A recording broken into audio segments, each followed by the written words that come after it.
ഒച്ചയെടുപ്പിൻ്റെ വിവിധ കാരണങ്ങളെപ്പറ്റി ഡോക്ടർ മഞ്ജു പറയുന്ന വീഡിയോ മുൻപ് കണ്ടു കാണുമല്ലോ. എന്നാൽ പലപ്പോഴും ഒച്ചയെടുപ്പ് സംസാരിക്കുമ്പോൾ ഉണ്ടാകില്ല, പാട്ടു പാടുമ്പോൾ മാത്രം ഉള്ളതായി കാണാറുണ്ട്.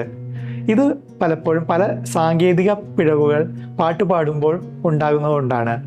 ഇതിനെ ഡൈസോഡിയ എന്നാണ് വിളിക്കുന്നത്. അതായത് മുൻപ് അനായാസം പാടാൻ കഴിഞ്ഞിരുന്ന സംഗതികൾ പാടാൻ കഴിയാതിരിക്കുക, മധ്യസ്ഥായിൽ നിന്ന് മന്ത്രസ്ഥായിലോട്ടോ താരസ്ഥായിലോട്ടോ പാടാൻ കഴിയാതിരിക്കുക, ഉയർന്ന ശ്രുതിയിൽ പാടാൻ കഴിയാതിരിക്കുക തുടങ്ങിയ പ്രശ്നങ്ങളായിരിക്കും പേഷ്യൻ്റ് ഉണ്ടാകുക. സിമ്പിളായിട്ട് പറയുകയാണെങ്കിൽ, ഒരു ഡുവൽ ക്ലച്ച് ട്രാൻസ്മിഷൻ ഉള്ള ഒരു വണ്ടി ഓടിച്ചിരുന്ന ഒരാൾ പെട്ടെന്ന് ഒരു AMT ട്രാൻസ്മിഷനുള്ള വണ്ടിയിലോട്ട് പോകുമ്പോൾ ഉണ്ടാകുന്ന ഒരു ജെർക്ക് ഉണ്ടല്ലോ, അതുപോലെ ആയിരിക്കും സ്മൂത്തായിട്ട് ഈ രജിസ്റ്ററുകൾ തമ്മിൽ മാറി പാടിയിരുന്ന ഒരു സിംഗറിന് ഇപ്പോൾ ഇങ്ങനത്തെ പ്രശ്നങ്ങൾ വരുമ്പോൾ അനുഭവപ്പെടുന്നുണ്ടാവുക. ഒരു പാട്ടുകാരന് അയാളുടെ സിഗ്നേച്ചർ വോയിസ് നൽകുന്നത് അയാളുടെ വോക്കൽ റെസണൻസ് ആണ്. അതായത് മൂക്കിന് പിന്നിലും തൊണ്ടയ്ക്ക് പിറകിലുമുള്ള റെസനേറ്റിംഗ് ചേമ്പേഴ്സ് നൽകുന്ന ആംപ്ലിഫിക്കേഷൻ ഓഫ് വോയിസ്. നമ്മൾക്ക് ആദ്യം തന്നെ വോക്കൽ കോഡ്സ് ഗിറ്റാറിൻ്റെ തന്ത്രികൾ പോലെ വൈബ്രേറ്റ് ചെയ്ത് ഉണ്ടാക്കുന്ന ആ ശബ്ദം ആംപ്ലിഫൈ ചെയ്യുന്നത് ഈ റെസനേറ്റിംഗ് ചേമ്പേഴ്സ് ആണ്. അപ്പോൾ നമ്മുടെ വോയിസ് പലവിധ കാരണങ്ങൾ കൊണ്ട് പാടുമ്പോൾ പ്രശ്നമുണ്ടാക്കാം. അതിന് ഈ റെസനേറ്റിംഗ് ചേമ്പേഴ്സിനുള്ള പങ്ക് വളരെ വലുതാണ്. ഇത് കൃത്യമായി എന്താണ് പ്രശ്നമെന്ന് കണ്ടുപിടിച്ച് പരിഹരിക്കേണ്ടതായിട്ടുണ്ട്.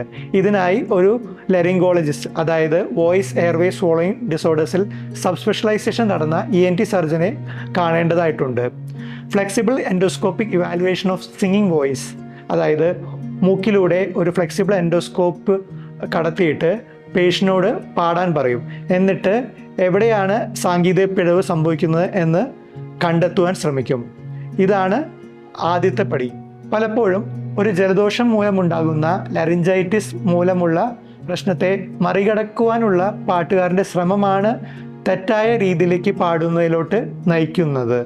അതായത് തെറ്റായ രീതിയിൽ പാട്ട് പാടുമ്പോൾ വോക്കൽ കോഡ്സിന് പരിക്ക് പറ്റുവാനുള്ള സാധ്യത വളരെ കൂടുതലാണ്. നമുക്ക് ഇതിനൊരു ഉദാഹരണമായിട്ട് ക്രിക്കറ്റിലോട്ട് തിരിയാം. അതായത് കപിൽ ദേവ്, ജെയിംസ് ആൻഡേഴ്സൺ എന്നിവർക്ക് പരിക്കുകളില്ലാത്ത ഒരു നീണ്ട ടെസ്റ്റ് ക്രിക്കറ്റ് കരിയറാണ് ലഭിച്ചത്. ഇതിന് പ്രധാന കാരണം എന്ന് പറഞ്ഞാൽ അവരുടെ ബൗളിംഗ് ആക്ഷനിലുള്ള കൃത്യത. അത് വളരെയധികം സയൻറ്റിഫിക് ആയിരുന്നു. യാതൊരു രീതിയിലും അവരുടെ കൈക്കോ പരിക്കുകൾ ഇല്ലാത്ത രീതിയിലുള്ളൊരു ആക്ഷനായിരുന്നു. എന്നാൽ അൺഓർത്തഡോക്സ് ബോളിംഗ് ആക്ഷനുള്ള ഷോയബ് അക്തർ, ലസീത് മലിംഗ എന്നിവർക്കൊക്കെ ടെസ്റ്റ് ക്രിക്കറ്റിൽ വളരെ ചുരുങ്ങിയ മത്സരങ്ങൾ മാത്രമേ കളിക്കുവാൻ സാധിച്ചുള്ളൂ. കാരണം പലപ്പോഴായി പരിക്കുകൾ പറ്റുന്നതാണ്. ഇതേപോലെ തന്നെയാണ് ഒരു പാട്ടുകാരൻ്റെ കാര്യവും. അയാൾ തെറ്റായ രീതിയിൽ പാടുകയാണെങ്കിൽ വോക്കൽ കോഡ്സിന് പരിക്ക് പറ്റുവാനുള്ള സാധ്യത വളരെ വളരെ കൂടുതലാണ്. അതിനാൽ തന്നെ അയാളുടെ പാട്ടിൻ്റെ കരിയറിനെ അത് ബാധിക്കുവാൻ സാധ്യതയുണ്ട്.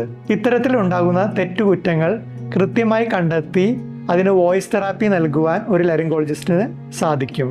ഒരുവിധം പ്രശ്നങ്ങളും വോയിസ് തെറാപ്പി മൂലം പരിഹരിക്കാൻ കഴിയുമെങ്കിലും അപൂർവമായി ചിലപ്പോൾ മസിൽ, അതായത് ഈ വോയിസ് ബോക്സിൻ്റെ നിയന്ത്രിക്കുന്ന ചില പേശികൾക്ക് പ്രശ്നം മൂലം ഈ വോയിസ് മോശമാവുകയും അത് വോയിസ് തെറാപ്പി കൊണ്ട് മറികടക്കാൻ സാധിക്കുന്നില്ലെങ്കിൽ ബോട്ടോക്സ് എന്നൊരു ഇഞ്ചക്ഷൻ നൽകേണ്ടതായിട്ടും വരാറുണ്ട്.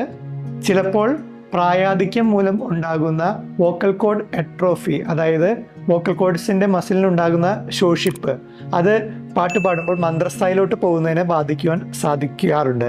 അതിനെ മറികടക്കുവാൻ ചിലപ്പോൾ ഇഞ്ചക്ഷൻ ലാരിങ്കോപ്ലാസ്റ്റി എന്ന ചികിത്സയും അവലംബിക്കാറുണ്ട്. അതുകൊണ്ട് ഓർക്കുക, പാട്ടുകാർക്കുണ്ടാകുന്ന പലവിധ പ്രശ്നങ്ങൾ, അതായത് മുകളിലോട്ട് പാടുമ്പോൾ വെള്ളി വീഴുന്നതും, താരസ്ഥായിൽ നിന്ന് മന്ത്രസ്ഥായിലോട്ട് പോകാൻ പറ്റാത്തതും, ഉയർന്ന ശ്രുതിയിൽ പാടാൻ പറ്റാത്തതും, ഒട്ടുമിക്ക പ്രശ്നങ്ങൾക്കും പരിഹാരമുണ്ട്.